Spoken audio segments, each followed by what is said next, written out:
د لوی او بخښونکي خدای په نامه غواړم ستاسو سره په یو موضوع باندې نن بحث وکړم او د موضوع پر اساساتو باندې باید موږ تاسو بحث وکړو. څه خبره ده که ستاسو فکر یې نن ورځ زموږ تاسو په بازار کې بعضې تجاران چې موږ ته رامعلومېږي، زه ټوله نه یادوم، بعضې تجاران هغه د خیریه مرستو په نامه یا د خیریه مرستو تر عنوان لاندې د 100 څخه یا 3.5 څخه پورې دوی د وریجو یا د غوړو یا د من بورې، من نخود، اوړه دوی څه کوي، دوی خلکو ته په خیرات کې ورکوي. البته چې خلاصې ووایم خبره دا ده، اوس په خیرات کې ورکول ولې په خیرات کې باید ورکول؟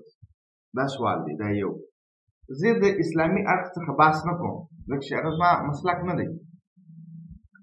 داسې دغه یا د تجاران دغه 1.5 بوجي یا 200 بوجي مرسته کول دا زموږ څه دپاره زهر دی.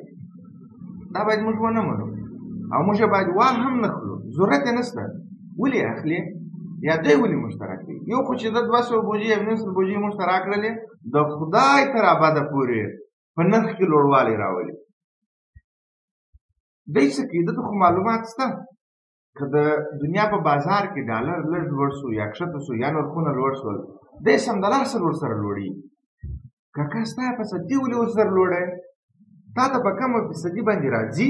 یو ته په کومه فیصدي باندې مالیه ورکوې دولت ته؟ دوه په کومه فیصدي باندې ته د افغانستان په مارکېټ کې خرڅوې؟ درې ته که چیرې بوجي د کیلو څخه حساب کړې تا ته په 0.0% باندې خبره ده، مګر ته په 2 میاشتو کې د اوس معلوماتو پر اساس باندې په 2 میاشتو کې تا په کیلو کې په هره کیلو کې 3 افغانۍ لوړ کړي.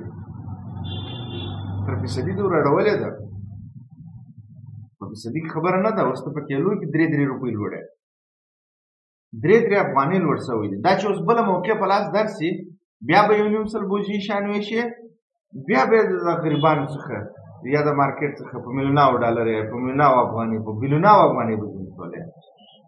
ښه خبره دا ده چې اول وضعیت ایجاد کړه، دا یو.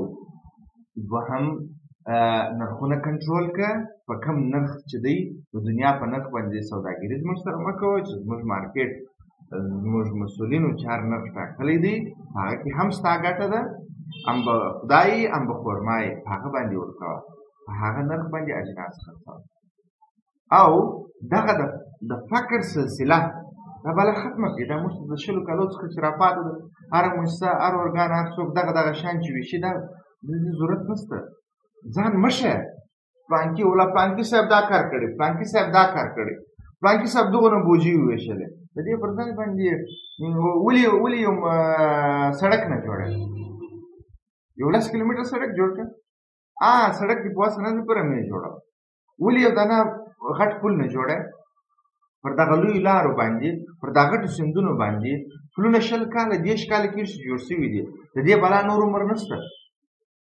د مجبوریت پر اساس باندې بس موږ پر تېرېږو، کله به ونړېږو دا موږ ته معلومات. د دې په بغل کې یو بل پل جوړ کړه. کارونه کوې، هېواد در باندې ګران دی تجار جانه، نو په دغه شان باندې سرمایه ګزاري خلکو ته وظیفې ایجاد کړه. یو خلک د فقر څخه خلاص کړه، دوه د خلکو باندې نرخونه مه لوړوه. ډېره مننه.